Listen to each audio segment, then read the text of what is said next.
ओम साई राम। श्रद्धा और सबूरी दो चीज़ें जो बाबा सिखा के गए, उनका अवश्य पालन करेंगे हम सब लोग, सारा साईं परिवार।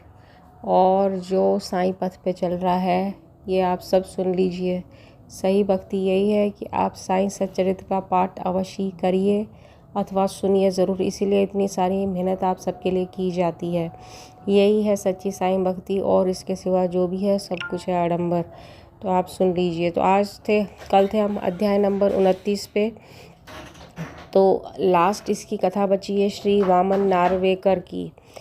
पाठकगण अब एक भिन्न कथा श्रवण करें। एक महाशय जिनका नाम वामन नार्वेकर था, उनकी साईं चरणों में प्रगाढ़ प्रीति थी। एक बार वे एक ऐसी मुद्रा लाए जिसके एक ओर राम, लक्ष्मण और सीता जी तथा दूसरी ओर करबद्ध मुद्रा में मारुति जी का चित्र अंकित था। उन्होंने यह मुद्रा बाबा को इस अभिप्राय से भेंट की वे इसे अपने कर स्पर्श से पवित्र कर उधी सहित लौटा दे, परंतु उन्होंने उसे तुरंत अपनी जेब में रख लिया। श्यामा ने वामन राव की इच्छा बताकर उनसे मुद्रा वापस करने का अनुरोध किया। तब वे वामन राव के सामने ही कहने लगे कि ये भला उनको क्यों लौटाई जाए, इसे तो हमें अपने पास ही रखना चाहिए। यदि वे इसके बदले में 25 रुपये देना स्वीकार करें तो मैं इसे लौटा दूंगा। वह मुद्रा वापस पाने के हेतु श्री वामन राव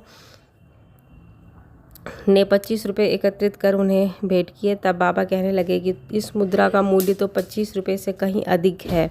श्यामा, तुम इसे अपने भंडार में जमा करके अपने देवालय में प्रतिष्ठित कर इसका नित्य पूजन करो।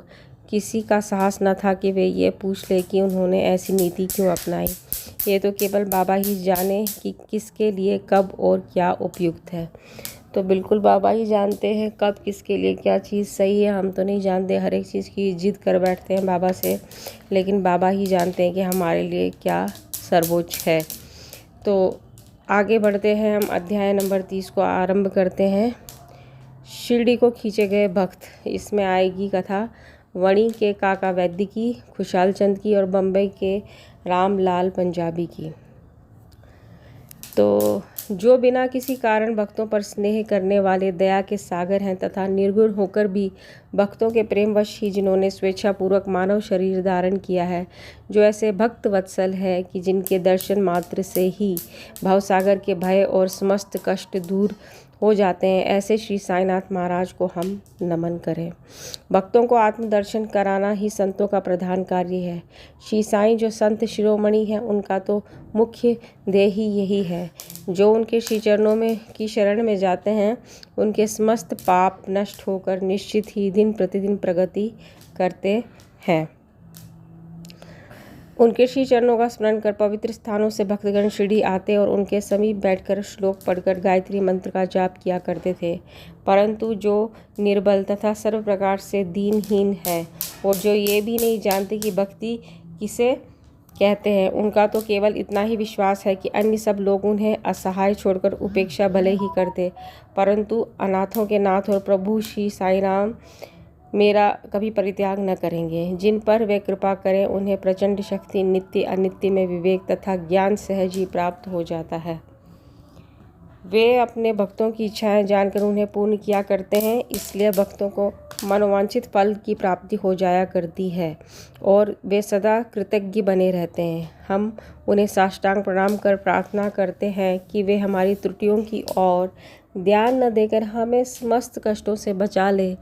जो विपत्ति ग्रस्त प्राणी इस प्रकार श्री साईं से प्रार्थना करता है, उनकी कृपा से उसे पूर्ण शांति तथा सुख समृद्धि प्राप्त होती है। श्री हेमांत पंत कहते हैं कि हे मेरे साईं, तुम तो दया के सागर हो। ये तो तुम्हारी ही दया का फल है जो आज ये साईं सच्चे भक्तों के समक्ष प्रस्तुत है। अन्यथा मुझ में इतनी योग्यता कहाँ जो ऐसा कठिन कार्य करने का दुस्साहस भी कर सकता। जब पूर्ण उत्तरदायित्व साईं ने अपने ऊपर ही ले लिया तो हेमांत पंत के तिलमात्र भी भार प्रतीत न हुआ और न ही इसकी उन्हें चिंता ही हुई। श्री साईं ने इस ग्रंथ के रूप में उनकी सेवा स्वीकार कर ली। ये केवल उनके पूर्व जन्मों के शुभ संस्कारों के कारण ही संभव हुआ, जिसके लिए वे अपने को भाग्यशाली और कृतार्थ समझते हैं। इसे तो नीचे की कथा बड़ी ही विचित्र है। इससे श्री साईं का महानता और सर्वव्यापकता विदित हो जाएगी। परंतु जो वाद विवाद और आलोचना करना चाहते हैं उन्हें इन कथाओं का श्रवण नहीं करना चाहिए। ओम साईं राम।